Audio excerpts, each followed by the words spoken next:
આપનું સ્વાગત છે. આજે આપણે એક આમ તો અનોખો પણ પરિચિત વિષય છે એના પર ઊંડાણપૂર્વક વાત કરીશું. હા, કયો વિષય? પેલું સમાજથી અલગ હોવાનો જે અનુભવ છે ને અને એની શક્તિ વિશે. ઓહ, હા, ખૂબ રસપ્રદ. શું ક્યારે એવું લાગ્યું છે કે જાણે ભીડમાં હોવા છતાં ક્યાંક બંધ બેસતા નથી? હા, બિલકુલ. ઘણાને થતું હોય છે.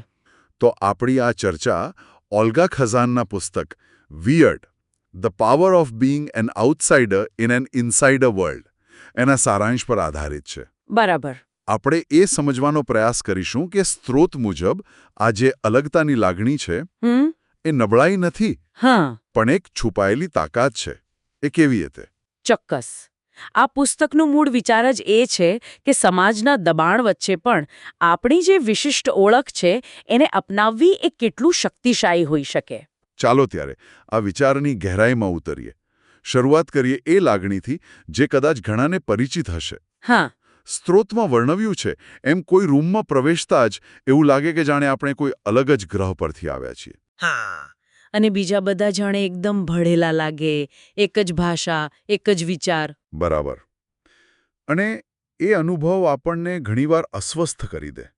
અને બદલાઈ જવાનું દબાણ પણ આવે, ખરું ને? હા, એ જ. પણ લોકો આવું શા માટે અનુભવે છે? એના મૂળ ક્યાં છે? જુઓ, સ્ત્રોતમાં આગળ સમજાવ્યું છે કે આ અલગતાના મૂળ ઘણા ઊંડા છે. આપણી સંસ્કૃતિ અલગ હોઈ શકે, આપણો ઉછેર, આપણી માન્યતાઓ, મૂલ્યો, અરે આપણો વ્યવસાય પણ. હા, વ્યક્તિત્વ પણ. બરાબર. વ્યક્તિત્વ પણ. આ બધું આપણને ઘડે છે અને ઘણીવાર આ જ પરિબળો આપણને એ સામાજિક પ્રવાહથી જુદા પાડે છે. જે એકરૂપતા પર ભાર મૂકે છે. હા, બરાબર. અને આ કારણોને સમજવાથી મતલબ શરમ ન આવવી જોઈએ એનાથી સ્પષ્ટતા મળે છે. પણ પેલું જે દબાણ હોય છે સમાજમાં ભળી જવાનું, એની નકારાત્મક અસરો પણ હોય છે ને? ચોક્કસ. પુસ્તકનો એક અગત્યનો મુદ્દો એ જ છે કે સતત બીજાઓ જેવા બનવાના પ્રયાસમાં વ્યક્તિ ધીમે ધીમે પોતાના અસલી સ્વભાવને, વિચારોને, પસંદગીઓને દબાવવા લાગે છે. અને આનાથી શું થાય? આત્મસન્માન ઘટે છે અને જે આપણી મૌલિક વિચારસરણી છે, જે ખૂબ કિંમતી છે, એ કુંઠિત થઈ જાય છે. સાચી વાત.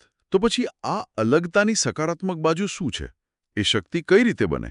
હા, હવે આવી મુખ્ય વાત. સ્ત્રોતમાં એક સરસ વાક્ય છે, વિયર્ડ વિન્સ. ઓહ, એટલે કે અલગપણું જીતાડે છે. બરાબર. લેખક એના પર ભાર મૂકે છે કે જ્યારે વ્યક્તિ પોતાના અલગપણાને સ્વીકારે છે ને, ત્યારે એ વધુ સ્થિતિસ્થાપક બને છે. સ્થિતિસ્થાપક એટલે? એટલે રેઝિલિયન્ટ. જે મુશ્કેલીઓ સામે ટકી રહેવાની અને તેમાંથી પાછા બેઠા થવાની ક્ષમતા વધે છે. અચ્છા. એમની સર્જનાત્મકતા ખીલે છે, એમનો દ્રષ્ટિકોણ એ અનન્ય હોય છે અને ઇતિહાસ જુઓ, મોટાભાગની નવીનતાઓ કોણે કરી છે? એવા લોકો જે આઉટસાઇડર હતા. હા, જેમણે પ્રસ્થાપિત માર્ગો પર ચાલવાનો ઇનકાર કર્યો. આ સમજવું ખરેખર રોમાંચક છે. પણ આત્મવિશ્વાસ કેવી રીતે કેળવવો? પોતાની આ વિશિષ્ટતાને સ્વીકારીને સ્ત્રોતમાં કઈ રીતો બતાવી છે? હા, એના માટે પુસ્તકમાં કેટલીક ચાવીરૂપ વ્યૂહરચનાઓ આપી છે. 4 મુખ્ય છે. કઈ કઈ? એક તો અસ્વીકારને જોવાની દ્રષ્ટિ બદલો. કોઈ આપણને સ્વીકારે નહીં તો એને વ્યક્તિગત નિષ્ફળતા ના ગણો. હા. એનો અર્થ ખાલી એટલો જ કે આપણે બધા માટે નથી અને એમાં કંઈ ખોટું નથી. બરાબર. બીજું, પોતાના કૌશલ્યો પર ધ્યાન કેન્દ્રિત કરો. જ્યારે આપણે કોઈક બાબતમાં માહેર હોઈએ ત્યારે લોકો આપણી ક્ષમતાની કદર કરે છે, ભલે આપણે અલગ હોઈએ. સાચી વાત. અને ત્રીજું, એવા લોકોને શોધો કે જેમની વિચારધારા આપણી સાથે મળતી આવતી હોય. એક સમુદાય બનાવો જે આપણી મૌલિકતાને સમજે અને પ્રોત્સાહન આપે. એટલે સપોર્ટ સિસ્ટમ જેવું. હા, બરાબર. અને છેલ્લું, પોતાની વાત સ્પષ્ટપણે રજૂ કરતા શીખો. આ બધી વાતો કાર્યસ્થળ પર કેવી રીતે લાગુ પડે? ત્યાં તો ઘણીવાર ફિટ ઇન થવાનું પ્રેશર હોય છે. બહુ સારો મુદ્દો. સ્ત્રોત કહે છે કે કાર્યસ્થળમાં પણ અલગ દ્રષ્ટિકોણ ખૂબ જ મૂલ્યવાન છે. ભલે શરૂઆતમાં કદાચ થોડી અસ્વસ્થતા લાગે, પણ અલગ વિચારસરણી ધરાવતા લોકો જ જૂની ધારણાઓને પડકારી શકે. અને નવીનતા લાવી શકે. બરાબર. એટલે પોતાના અલગપણાને છુપાવવાને બદલે એને ટીમ કે સંસ્થા માટે એક યોગદાન તરીકે રજૂ કરવું જોઈએ. એટલે આ વાત ફક્ત કારકિર્દીની નથી, પણ જીવન જીવવાની રીત સાથે પણ જોડાયેલી છે. બિલકુલ. પુસ્તકનો છેલ્લો ભાગ આ જ વાત પર ભાર મૂકે છે કે એવી જિંદગી બનાવો જે આપણને ફિટ થાય.